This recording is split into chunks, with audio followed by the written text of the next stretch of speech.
বাংলাদেশের রাজনীতিতে হঠাৎ করে আবারও আলোচনার কেন্দ্রে উঠে আসা এক নাম, একজন ব্যারিস্টার, একজন শিক্ষাবিদ, আর এখন আবারও সংসদের ভেতরে বলিষ্ঠ কণ্ঠস্বর। দীর্ঘ সময় আড়ালে থাকার পর 2026 সালের নির্বাচনে চমক দেখিয়ে আবারও এমপি। কে এই মানুষ? কেন বারবার রাজনীতিতে ফিরে আসেন? আর তার পেছনে থাকা শক্তিশালী রাজনৈতিক ইতিহাস আসলে তাকে কতটা এগিয়ে দিচ্ছে? আজকের ভিডিওতে আমরা জানব।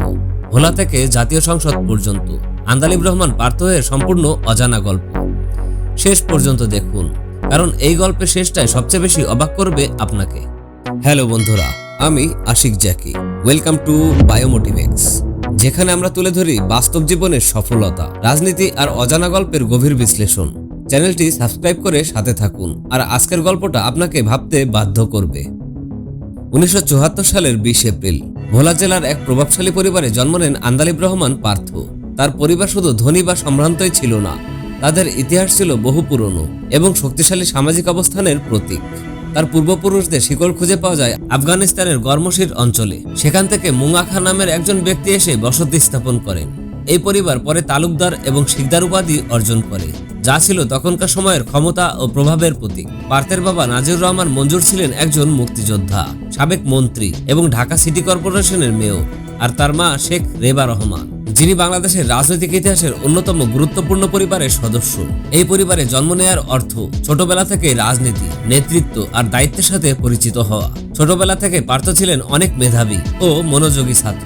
তিনি ঢাকার সেন্ট জোসেফ হাই স্কুলে পড়াশোনা করেন। সেখানে তিনি বুদ্ধিমত্তা ছাপ রেখে যান, কিন্তু তার স্বপ্ন ছিল আরো বড়। তিনি চেয়েছিলেন আন্তর্জাতিক পর্যায়ে নিজেকে গড়ে তুলতে। এই লক্ষ্যে তিনি লন্ডনে পাড়ি জমান আইন পড়ার জন্য। সেখানে তিনি ভর্তি হন বিখ্যাত লি কাউন্সিলে, যা বিশ্বের অন্যতম সম্মানজনক আইন শিক্ষা প্রতিষ্ঠান।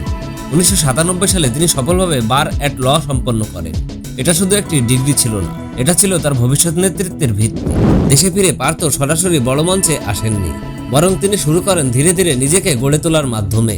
তিনি কাজ করেন বাংলাদেশের কিংবদন্তি আইনজীবী ব্যারিস্টার রফিকুল হকের অধীনে। এই সময়টাতে তিনি আইন, যুক্তি এবং বাস্তব রাজনীতির গভীর অভিজ্ঞতা অর্জন করেন। পরবর্তীতে তিনি নিজেই একজন প্রতিষ্ঠিত আইনজীবী হয়ে ওঠেন। এছাড়াও তিনি ঢাকায় প্রতিষ্ঠা করেন ব্রিটিশ স্কুল অফ ল, যেখানে তিনি অধ্যক্ষ হিসেবে দায়িত্ব পালন করছেন। 2000 সাল, এই সময় থেকে পার্থ সক্রিয়ভাবে রাজনীতিতে জড়িত হতে শুরু করেন। তার সবচেয়ে বড় অনুপ্রেরণা ছিলেন তার বাবা মা। কিন্তু 2008 সালে তার জীবনে আসে বড় পরিবর্তন, তার বাবার মৃত্যু। এই ঘটনার পরে তিনি বাংলাদেশ জাতীয় পার্টির চেয়ারম্যান নির্বাচিত হন। এটি ছিল তার জীবনের সবচেয়ে বড় দায়িত্ব। 2008 সালে জাতীয় সংসদ নির্বাচন। পার্থ ভোলা 1 আসন থেকে প্রার্থী হন। তার প্রতিদ্বন্দ্বী ছিলেন শক্তিশালী প্রার্থী, তবুও তিনি জয়লাভ করেন। এই জয় তাকে জাতীয় পর্যায়ে পরিচিত করে তোলে। তিনি সংসদ সদস্য হিসেবে দায়িত্ব পালন করেন এবং বিভিন্ন সংসদীয় কমিটিতে গুরুত্বপূর্ণ ভূমিকা রাখেন। 2014 সালে রাজনৈতিক পরিস্থিতির কারণে তার দল নির্বাচন বয়কট করে। 2018 সালে তিনি আবারও নির্বাচনে অংশগ্রহণ করেন, ঢাকা 17 আসন থেকে।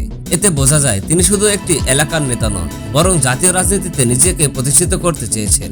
আন্দালিব রহমান পার্থের নেতৃত্বের ধরন আলাদা। তিনি শিক্ষিত, আন্তর্জাতিক দৃষ্টিসম্পন্ন এবং যুক্তি নির্ভর। তার বক্তৃতা, বিশ্লেষণ এবং রাজনৈতিক অবস্থান তাকে অন্যান্য রাজনীতিবিদদের থেকে আলাদা করে তোলে।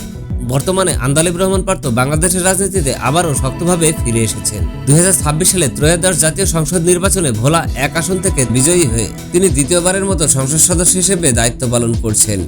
এই জয় শুধু একটি রাজনৈতিক সাফল্য নয়, বরং এটি প্রমাণ করে দীর্ঘ বিরতির পরও তার জনপ্রিয়তা ও প্রভাব এখনও অটুট।